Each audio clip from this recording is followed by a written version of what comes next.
जी, hello दोस्तों, मैं हूं कमर चीमा। और दोस्तों, जिस तरह कि आप देख रहे हैं, मेरे साथ मौजूद है सोनम महाजन साहिबा। मैडम, सबसे पहले तो आपके वक्त का बहुत शुक्रिया। Thank you so much for having me, Kamar. Thank you. आज काफ़ी देर के बाद आपसे बात हो रही है। मैंने सोचा कि इंडिया की जो फॉरेन पॉलिसी है उस हवाले से बात की जाए। मैडम, जो पहला सवाल मैं करना चाह रहा हूँ वो तो that is a question of global south, कि इंडिया जो है वो बड़ी तेज़ी से अपने आप को पिच कर रहा है as a leader of the global south. Different G20 के फॉर एग्जांपल प्लेटफॉर्म से किया, और बहुत तेज़ी से समिट्स हों, कॉन्फ्रेंसेस हों। फॉर एग्जांपल IMF को अपना जो है वो एजेंडा रिवैम्प करना चाहिए, ग्लोबल फाइनेंशियल इंस्टीट्यूशंस को ठीक करना चाहिए। लेकिन खित्ते में ऐसे लग रहा है कि जैसे इंडिया डिसकनेक्ट है इन टर्म्स के जी। अगर इंडिया ग्लोबल साउथ की कॉन्फ्रेंस कर रहा है तो पाकिस्तान इनवाइटेड नहीं है या नहीं बुलाया। हम देख रहे हैं कि मालदीव्स जो है उसने एक बड़ी, जो नए प्रेसिडेंट आए हैं उन्होंने सख्त पोजीशन ली है। तो do you believe that India can be A leader of the global south while being disconnected with the region? और जो फॉर्मली हम सार्क का एक प्लेटफॉर्म हुआ करता था, चलो आजकल डिसफंक्शनल है, लेकिन उसको माइनस किए बगैर what's your take on that, कि India as a leader of the global south, and particularly in context of its competition with China? If you can elaborate something, please. सबसे पहले तो व्यूअर्स की अंडरस्टैंडिंग के लिए I would try to simplify it. Global south is basically another word for developing nations. और global south और global north में जो मेन डिफरेंसेस हैं वो यही हैं कि यहाँ की डेमोग्राफी मुख्तलिफ है, यहाँ की जो टेक्नोलॉजिकल एडवांसमेंट्स हैं वो ग्लोबल नॉर्थ के हिसाब की नहीं है, फिर हमारी डेमोग्राफी डिफरेंट है. There are like 3 to 4 factors which primarily differentiate the two. Again, global south is not a homogeneous entity. There are countries like India and China in global south, which are two of the top 5 economies in the world. Then there are also countries like Indonesia, Brazil, Mexico, which are doing fairly well. And then there are also countries like Pakistan, Nigeria, which are also part of the global south. तो सबसे पहले तो I don't see India making any far fetched claim कि हम जो हैं leader बनेंगे और हम ग्लोबल साउथ को लीड करेंगे. This is mostly something which should come from others and not, it is not for you to decide, right?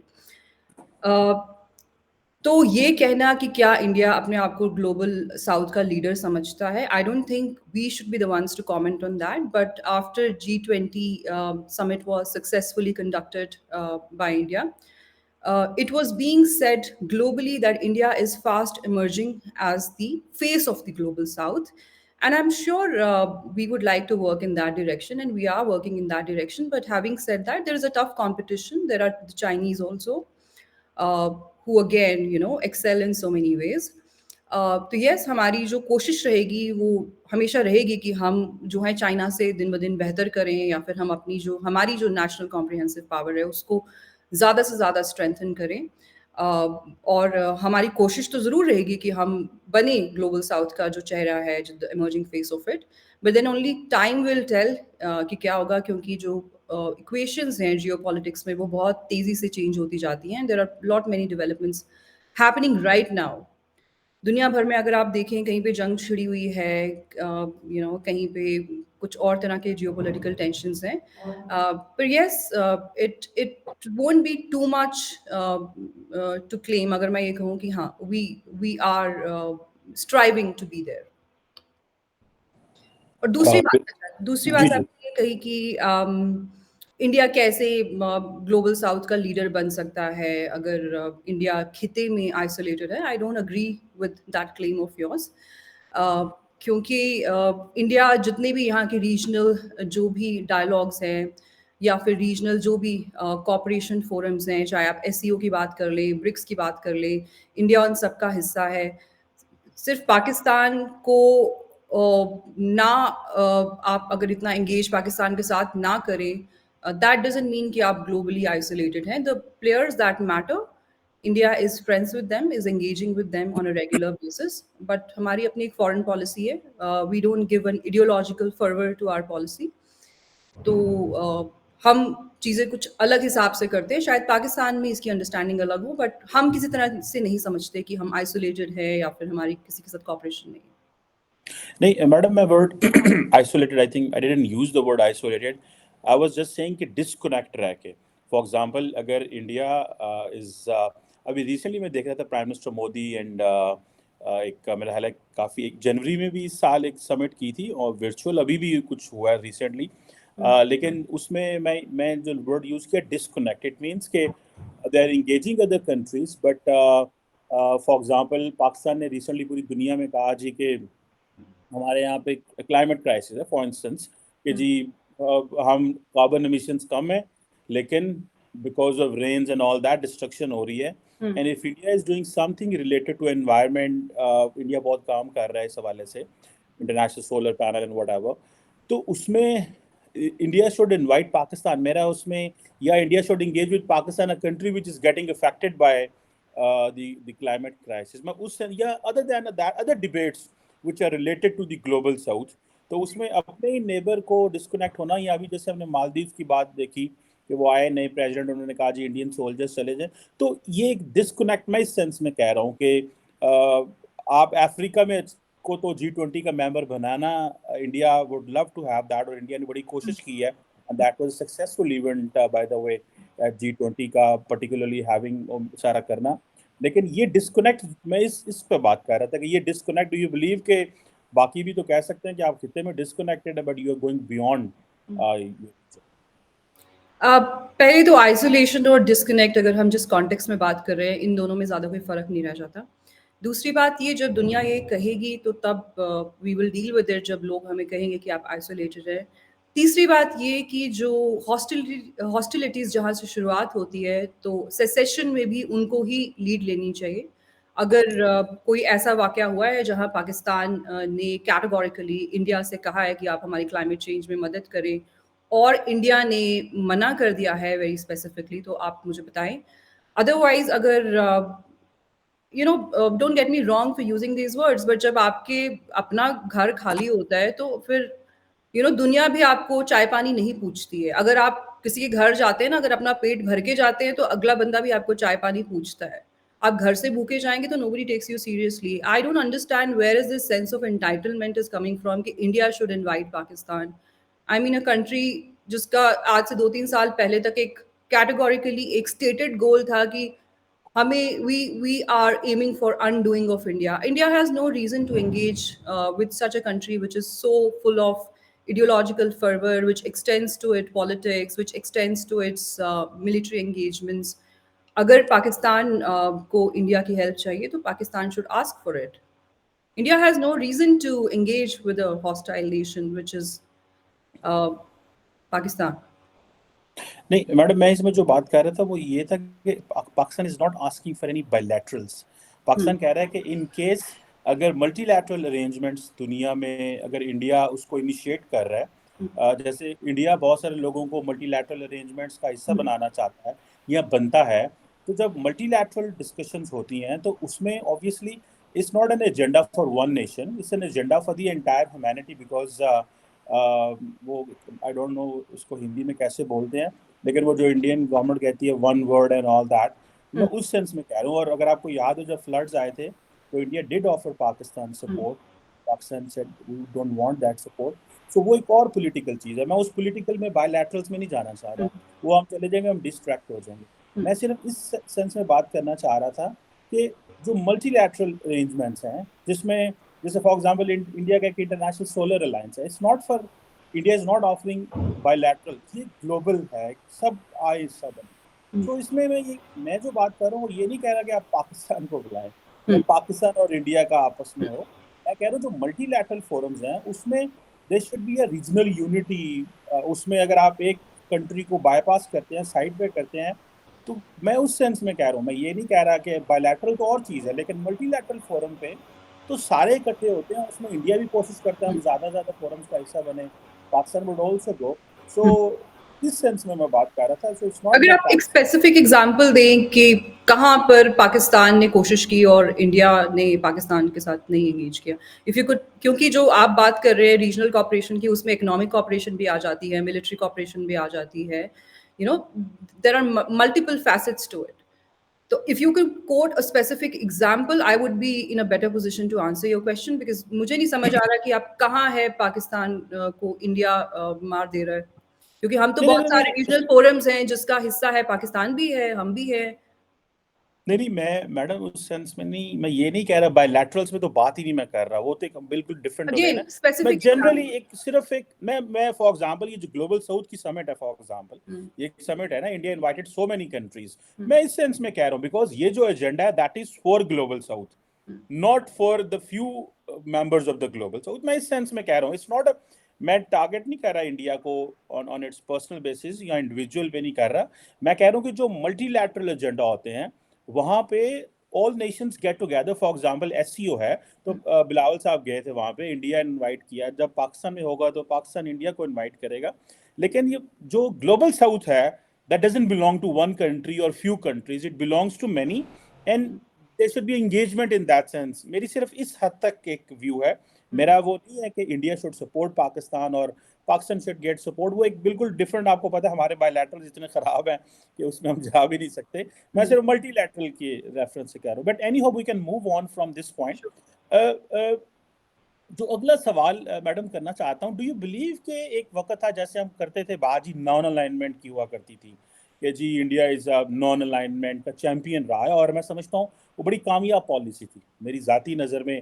जब वैसे भी कहते हैं कि जब आपकी ज़िंदगी के फेज़ होते हैं तो then you have to be less controversial रहना चाहिए, आपको कम से कम इंगेज होना चाहिए, अपनी तरक्की पे फोकस करना चाहिए, जैसे अमेरिका करता रहा और दुनिया करती थी, इंडिया भी यही करता रहा। और आज हमें वो किक स्टार्ट, एक फोकस नजर आ रहा है, पॉलिटिकल स्टेबिलिटी। सो ये जो नॉन अलाइनमेंट से, ये जो मल्टी अलाइनमेंट का इंडिया का जो सफर है, डू यू बिलीव कि no everybody is looking towards India? देख रहे हैं कि कनाडा को स्नब कर दिया वेस्टर्न कंट्रीज ने, मतलब मेरी नज़र में, मैं तो ज़ाती तौर पे समझता हूँ कि उस तरह सपोर्ट नहीं कर पाया कनाडा को वेस्टर्न वर्ल्ड, या बाकी जो वो जो फाइव आइज इंटेलिजेंस अलाइज सो फार। किस बात पर? ये जो कनाडा ने ब्लेम किया था इंडिया को जी के कनेडियन सिटीजन को कत्ल किया है, तो जो वेस्टर्न कंट्रीज हैं उन्होंने को कनाडा की मदद नहीं की, या उसको डिप्लोमेटिक पॉलिटिकल सपोर्ट उनको इतनी नहीं दी, बस हल्की फुल्की वो जो होती है। सो मेरा जो पॉइंट है वो ये है कि जो नॉन अलाइनमेंट से जो मल्टी अलाइनमेंट का सफर है इंडिया का, डू यू बिलीव कि इसमें बहुत सारे चैलेंजेस हैं? तो how do you believe this journey is going to be successful? Because एक तरफ हमने देखा कि रशिया पे आके अमेरिकन ने जो है वो इंडिया पे प्रेशर डाला, इंडिया ने बैक ट्रैक नहीं किया, इंडिया खड़ा रहा। How do you see that India is geared up for all that? या कि आपको लगता है कि कई लोग कह रहे हैं कि नो, अभी जैसे प्रेसिडेंट पुतिन की और प्राइम मिनिस्टर मोदी की जो समिट होनी थी, I think one on one, वो कैंसिल हो गई है, so India is also coming under pressure. How do you see this from non alignment to multi alignment में रुकावटें आ रही हैं? डू यू फाइंड दिस के ये अंडर दी वेस्टर्न प्रेशर या American pressure prime minister Modi ने कैंसिल किया meeting, because ये एक प्रेशर है from non alignment to multi alignment के बीच में? How do you see this? I think as such pressure तो India is pretty capable of handling. वो ऑफ कोर्स वो प्रेशर हमेशा रहेगा as and when you know things change. बात करें अगर हम नॉन अलाइनमेंट की, तो it goes back to those days of cold war era, right, जब दो एक कैंप्स होते थे, एक अमेरिका का कैंप होता था और एक सोवियत का कैंप होता था. और उस दौर की अगर हम बात करें तो सबसे पहले तो इंडिया का कोई ज़्यादा स्टेक नहीं था उसमें पूरा ना. India had every reason to be neutral unless कि you are a very non pragmatic nation जिसको पता नहीं है उसको कहाँ जाना है और आप हर जगह में घुस जाएं, जैसे पाकिस्तान करता रहा है, right. India had been very clear कि this is not my circus, so I don't have to have my monkeys there. अब क्या होता है कि धीरे धीरे चीज़ें बदलती जाती हैं. As they say there are no permanent friends in geopolitics until 1960s और 70s जब पाकिस्तान के साथ जो वो जो बांग्लादेश लिबरेशन वॉर हुई, फिर उसके बाद 60s के बाद चाइना और इंडिया के बीच में जो हॉस्टिलिटीज़ है वो बढ़ती गई. उस टाइम पर अगर आपको याद हो तो अमेरिका और जो चाइना है और जो पाकिस्तान है, ये एक ब्लॉक होता था. China and US were together. आज हम कहाँ पे हैं? आज हो सकता है रशिया और चाइना की फिर भी कहीं न कहीं दोस्ती हो जाए। इनफैक्ट एक स्टेटमेंट भी आई थी रशिया की तरफ से कि हो सकता है यूएस के साथ तो हम फिर भी कभी ना कुछ ठीक कर लें, but Europe is a gone case. Europe के साथ हमारे रिश्ते नहीं ठीक हो सकते। So there are no permanent friends, there are no permanent enemies. उस टाइम पे हमें वो सूट करता था, we were non aligned, but I don't agree with you when you say India is today multi into multi alignment, क्योंकि multi alignment primarily or necessarily means कि आप both sidism में indulge करते हैं। You are friends with everybody and आप सबको कहते हैं तू भी ठीक है, तू भी ठीक है, and you know it sounds like a very clever thing, but so to say, it's not very practical, especially in today's world, which is multilateral and fast polarizing, and things are changing overnight. Um, this is my personal opinion. I'm no spokesperson for the government of India or for the state of India. Uh, कि ये एक ऐसा option है जिसके साथ आप बहुत देर तक नहीं चल सकते. Eventually, you will have to pick up sides, but that you have to do very pragmatically. That you can't do overnight, and that has to happen steadily and gradually. That's where the difference comes between a rogue state and a responsible state, कि आप overnight अपनी जो आपकी alignments होती है ना उनको आप नहीं बदल सकते. वो एक और दौर था, अमेरिका चाइना दोस्त थे, पाकिस्तान अमेरिका दोस्त थे. आज एक और दौर है, अमेरिका और जो चाइना है वो मेन राइवल्स बन गए हैं. Russia somewhere has taken a back seat, उनकी इकोनॉमी भी उस हिसाब से नहीं है जो पहले होती थी. तो प्रायोरिटीज सर्टेनली चेंज हुई हैं. इंडो पैसिफिक के नए चैलेंजेस हैं. China is emerging to be a challenge for the whole of world, not just the global south, for the whole of world, for the global north also. China is the primary concern. और China के साथ हमारी अपनी भी hostilities हैं. उनका एक अपना एक्सपेंशनिस्ट एजेंडा है. दर्जनों ममालिक के साथ उनके फड्डे हैं. You know they have border issues with them. India is not the only country. India के साथ वो ज़्यादा दिखाते हैं हमें क्योंकि that's all they can do. और the main fight if you see here, तो वो पानी की सारी लड़ाई है. That is why China even annexed Tibet. They did it for the same reason. They have their own political reasons to have disputes with India. और हमारा अपना एक तरीका है चीज़ों के साथ डील करने का. हमारा फोकस हमेशा ये रहता है कि हम अपने डिफेंसेस को कैसे बॉल्स्टर करें, हम अपनी इकोनॉमी को दिन ब दिन कैसे स्ट्रॉन्ग करें, क्योंकि एंड ऑफ द डे जंग सारी पैसे की है. अगर आपके पास पैसा नहीं है तो आप कुछ भी नहीं है. You can't do anything. आज जो आप देखें मिडिल ईस्ट में हो रहा है, ऑफ कोर्स जो शुरुआत हुई जो इजराइल के साथ, वो बहुत भयानक शुरुआत हुई. It should have never happened. But क्या इजराइल को कोई रोक पा रहा है? What they are doing in Palestine today. The thing is, I mean, if you are important, if you have a good economy, if you have alignment on, हर चीज़ पे आपकी alignment नहीं हो सकती. जैसे चाइना और इंडिया के भी अच्छे ताल्लुकात है when it comes to economy, but बहुत सारी चीज़ों पे हमारी ideological alignment नहीं है, and that's okay. That's okay. हमारा इंडिया और चाइना का अलायंस नहीं है, बट हम कोई ऐसे दुश्मन भी नहीं है, राइट? इवन यूएस और चाइना ट्रेड कर रहे हैं, राइट? तो हम इतनी फार फेस्ट और मैक्सिमलिस्ट पोजीशंस नहीं लेते जिनसे फिर उतरना मुश्किल हो जाए. You shouldn't get on a high horse कि आपके लिए उससे फिर उतरना ही मुश्किल हो जाए. So I think it's very pragmatic of India to slowly evolve. जैसे जैसे वक्त बदल रहा है. पाकिस्तान अब तो रशिया पे बैंक कर रहा है to join BRICS. Who could have thought about this 30 years, 40 years ago, right? Things have changed, and if Pakistan eventually ends up joining BRICS, it would lead to new geopolitical tensions. There will be a whole new economic landscape in this part of the world. तो I think India is not the only country which is evolving. US is also evolve. अब हम भी ये कह सकते हैं कि ये वही अमेरिका है जो कहता था कि अगर आपने बांग्लादेश को लिबरेट किया तो फिर हम आपके बिल्कुल बगल में आके खड़े हो जाएंगे. But India did what it had to do, and India will continue to do what is good for its people. But अगर आप कहें कि ओवरनाइट हम कोई मल्टी अलाइनमेंट की तरफ चले गए, वैसा नहीं है. हाँ, there is a partial alignment which is basically rooted in India's economic security interests. We are not like we joined a camp. हमारे आज भी रशिया के साथ अच्छे रिश्ते हैं और ये मीटिंग्स कैंसिल होती रहती हैं. The multiple reasons for that. Pakistan की तो रोज आए दिन मीटिंग्स कैंसिल होती रहती हैं, कभी अरब लीडर्स के साथ तो कभी किसी के साथ, इट कीप्स हैपनिंग, राइट? ऐसा इसका मतलब ये नहीं होता है कि आपका पॉलिसी चेंज हो गया या आपकी कोई दुश्मनी बढ़ गई है. Of course Russia has its own concerns and legitimate concerns, and I think only time will tell which camp we join, or maybe we are good at it. We are good तो at criticizing terrorism, at the same time speak for human rights of civilians in Palestine. So that's something the Indians have aced when it comes to walking a diplomatic tightrope. I think we are good at that. Everybody looks at us as friends. वो basically जो आप बात कर रही थी, everybody looks at friends, basically वो जो बहुत सारे लोग शायद फ्रेंड्स देख रहे हैं, लेकिन उनमें से बहुत सारे साइलेंट हैं कि भाई let's find a right time जब इंडिया को जवाब देना पड़ेगा, because right now things are changing and shifting, so let them play the way they are playing, so we will find a time कि कैसे जवाब देना है या क्या इनके एक्शंस पे कैसे रिस्पॉन्स करना है.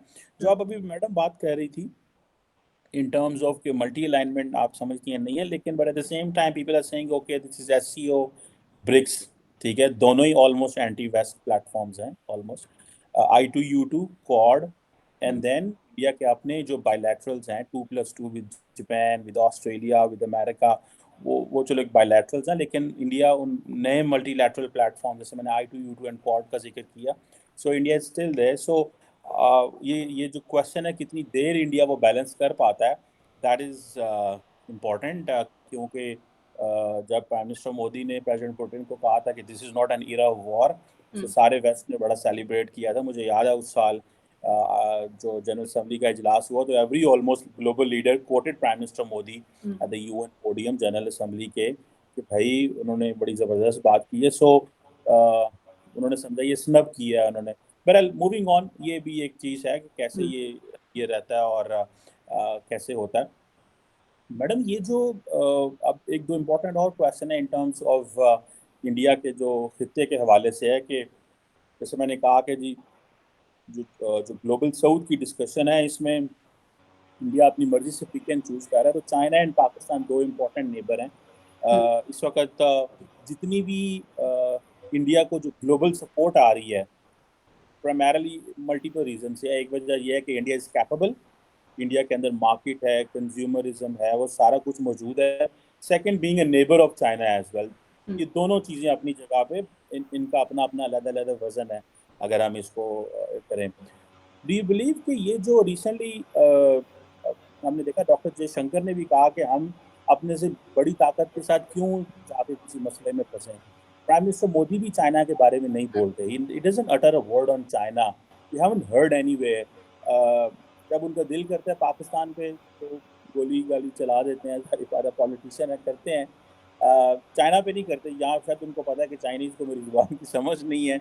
यहाँ पे ही इज़ वेरी केयरफुल कि भाई नहीं, चाइना पे बात नहीं करनी, क्योंकि एक $125 अरब की ट्रेड है, कहीं ये फैक्ट्री ना हो जाए, इम्पैक्ट ही ना पड़ जाए.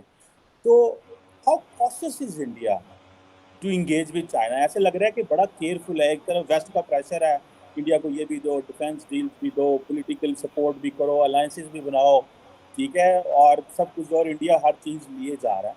On the other hand India उस जैसे आप कह लें ना कि किसी साइकिल में जो भी वर्ड यूज़ करें, उससे बचना भी चाहता है कि हमारे चाइना से मामला खराब ना हो. और difficult China has become, because Indian government जो होती हैं, जो पॉलिटिकल गवर्नमेंट है, वो पब्लिक नैरेटिव को बिल्ड करती हैं, but at the global stage पे या खुद वो कुछ नहीं बोलती चाइना पे, लेकिन through media, social media China पे बड़े छक्के चौके मारेंगे. So do you believe it's a fear, और डू यू बिलीव कि ये बड़ी वाइज अप्रोच है कि ऐसे ही करना चाहिए, and that's how India should manage China? How do you see this? सबसे पहले तो एक स्टेटमेंट जो आपने दी कि जब सब इंडिया को दोस्त समझते होंगे, बट जब वक्त आएगा तो they can always strike. I think that applies to India also, right? हम भी सबको अपना दोस्त समझते हैं, बट ऐसा नहीं है कि हमारे पास किसी अगेंस्ट कोई कार्ड नहीं होगा. We also know how to strike back, and it happens all the time. अगर कनेडियंस ने हमारे ऊपर हमला बोल दिया, तो ऐसा नहीं है कि हमारे यहाँ से उनको जवाब नहीं मिला. उनको ईंट का जवाब पत्थर से मिला, और वही होना चाहिए था. Especially when you boast of being a country which is run on rule and rule of law, and then you basically come up with something like saying there are credible allegations, which is a term I've never heard, right? there's credible evidence or there are allegations. These two things cannot be confused. Allegations or evidence में बहुत फर्क होता है. So I think that is a privilege that is also available to India कि हमें भी जब किसी को जवाब देना होता है तो हम दे देते हैं. और दूसरी बात आपने कही कि प्रधानमंत्री मोदी या फिर जयशंकर जो हमारे फॉरेन मिनिस्टर हैं, वो कभी भी चाइना का नाम नहीं लेते हैं और पाकिस्तान के बारे में बार बार बुरा भला ऐसे कुछ कहते रहते हैं. आई थिंक वो पाकिस्तान का भी नाम नहीं लेते हैं. They mostly talk about the epicentre of terrorism which is next door. अगर इसको कोई पर्सनली ले तो I think they have a lot of homework to do there.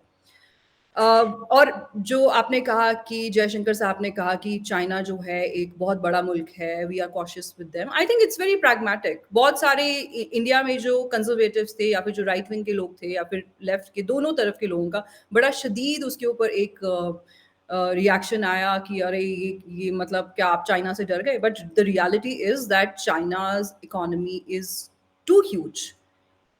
चाहे वो दूसरे नंबर पे हो, हम 5वें नंबर पे हो, बट आप देखें कि डिफरेंस बहुत बड़ा है, right? And there are places where we have supremacy. For example, when you talk about maritime security, you talk about Navy. Indian Navy has a supremacy. There are areas where they have a supremacy.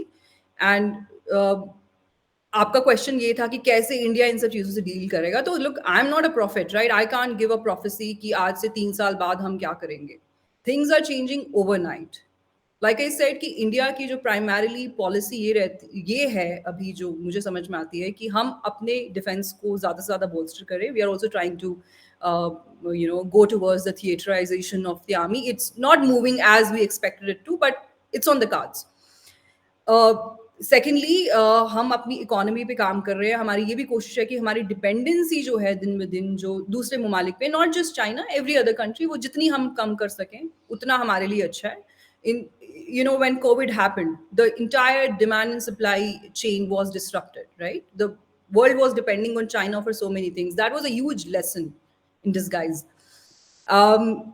So things will happen as we go further. और हम तो वैसे ये भी मान के चलते हैं कि you never know, आज चाइना में डिक्टेटर है, हो सकता है आज से 5 साल बाद 6 साल बाद वहां पर एक pragmatic गवर्नमेंट आए जिसको ये समझ में आ जाए कि भाई हर किसी से फड्डा करके आप कहीं भी नहीं पहुंच सकते हो. China is primarily targeting India और north east because China wants कि इंडिया जो अपना सारा फोकस है ना, वो अपने ट्रूप्स की भी मोबिलाइजेशन उस तरफ करे. और जो पाकिस्तान के साथ जो आपका जो इंटरनेशनल बॉर्डर लगता है या फिर जो LOC लगती है, वहां पर इंडिया का जो ध्यान है वो कम रहे. That is also stemming from an insecurity that China has around CPEC, because it's been a huge disaster. They've just burnt money. I have not seen any result. और उसके ऑल्टरनेटिव्स आ रहे हैं. अगेन मैं ये नहीं बोलूंगी कि कोई ऑल्टरनेटिव अगर भारत या अमेरिका ओवरनाइट निकालेंगे तो they will take over China in some way. But I think China as a pragmatic player, they are rogue in so many ways, but at the same time they are very practical. They understand this. Or I don't read too much into it. I think India and China can always resolve their differences through dialogues. हम लोग उससे deal कर पा रहे हैं, आगे भी कर लेंगे. और अगर जंग होगी तो होगी, that nobody can predict, right? I think if it goes that far, India will at least give them a very nice fight. If we'll take a long time to recover, they'll also take a long time to recover. And the problem with the Chinese economy, which a lot of people seem to overlook, is that it is not an economy which is built on very solid foundation. Right?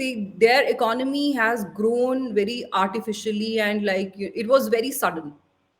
तो जब भी आप एक suddenly किसी भी चीज में इतनी आपकी ग्रोथ होती है ना, तो फिर there are some shortcuts you have taken, और उनका तोड़ हमेशा मौजूद होता है. अगर चाइनीज के हाथ में हमारी बड़ी कमजोरियां हैं तो हमारे पास भी उनकी बहुत कमजोरियां. एंड वी थिंक कि they are pretty jilted about the fact कि CPEC has been a huge disaster for them, especially with the hostilities, more and more hostilities in Pakistan. Pakistan में अपने इतने उनके अपने इंटरनली इतने मसले हैं, और अगर आप यहाँ से ही नहीं निकल पाए तो आप आगे क्या ही CPEC चलाएंगे. अफगानिस्तान से जाना है आपको, पाकिस्तान से जाना है. So they should rather focus on that. वो कोशिश कर रहे हैं इंडिया को एंगेज करने की, and it's not that we are doing what they want us to do, but हम वो कर रहे हैं जो हमारे लिए सही है। और लेकिन मैडम जितना इंडिया मिलिट्री मसल्स बिल्ड कर रहा है, तो आपको नहीं लगता India is already engage?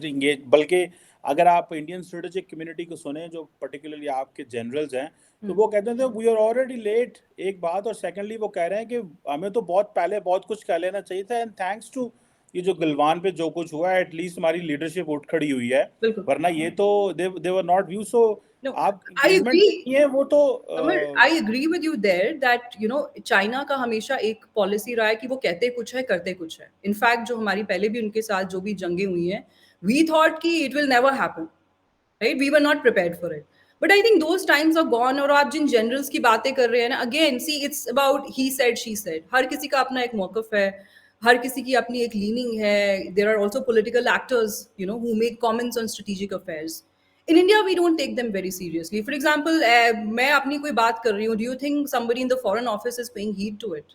They will do what they have to do, right? They are the best people to decide on this. Former generals हैं, ज़रूरी नहीं है कि आपने अगर फौज में सर्व कर रखा है तो आप फॉरेन पॉलिसी को भी बहुत अच्छी तरह से समझते हैं. There are many thinking generals, and ideally every general should be cerebral, every general should be thinking, and we have plenty of them in India. But there are also people who've retired from the army who have their own politics. They are also in a way political actors. They make statements, and that's about it. We don't take those statements very seriously. हर किसी का अपना opinion है. It's a democracy. End of the day हुकूमत वही करेगी जो अवाम के लिए सही होगा. जो अवाम के लिए ठीक होगा. तो आखिरी madam quick question from you is के how India is looking, Pakistan को कैसा, क्या एक माइंडसेट है इंडिया के अंदर इस वक्त, बिकॉज तकरीबन 10 साल प्राइम मिनिस्टर मोदी के कंप्लीट हो रहे हैं, और उन्होंने एक इंडियंस कहते हैं they invested for peace some time, उन्होंने कोशिश की, रिस्पांस नहीं मिला, एंड देन एक प्रॉपर फिर एक वहाँ पे एक प्रॉपर एनवायरनमेंट बना है अबाउट पाकिस्तान, जिसकी हमें झलकी तब देखने को भी एक दफ़ा मिली जब बिलावल गए SCO के लिए. तो doctor Jaishankar, the moment Bilawal India से बाहर निकले, तो डॉक्टर जयशंकर ने जो है वो बड़ी हार्ड हिटिंग प्रेस कॉन्फ्रेंस कर दी. So what is a mind set about Pakistan in India right now, as you think, not obviously from a government perspective, but as a political analyst, as a citizen of India, what do you think? पहले तो जो आपने कहा कि जयशंकर साहब ने जैसे बिलावल साहब निकले उसके बाद उनके ऊपर उन्होंने अटैक किया है, whatever. In fact, Bilawal also recorded an interview at a condition कि जब मैं चला जाऊंगा तब इसको चलाना, ठीक है ना? तो आप एक तो सबसे पहले आप अपनी मर्जी के एक जर्नलिस्ट को इंटरव्यू देते, which is okay, right? Bilawal ने ब्लॉक किया था इंडियन मीडिया को from asking him questions, but Bilawal ने एक इंडियन जर्नलिस्ट को इंटरव्यू दिया. बहुत अच्छी बात है, हम तो एज अ डेमोक्रेसी इस चीज़ को इनकरेज करते हैं, अच्छी बात है. उन्होंने अपना पक्ष रखा, बहुत चीज़ें उन्होंने रिवील भी की और एक्सपोज भी की. सो या अगर आप एक इंटरव्यू देके जाएंगे और आप कहेंगे मेरे जाने के बाद इसको आप चलाइएगा, once I've left, तो ऑफ कोर्स आपको उसका कुछ रद्द-ए-अमल तो भारत की तरफ से आएगा. आप ये नहीं सोच सकते कि आपको कोई रिएक्शन नहीं मिलेगा, of course, right? Second thing that you asked me, as somebody who tracks Pakistan, I've been tracking Pakistan for many years now, and I am honestly ideologically motivated to do that.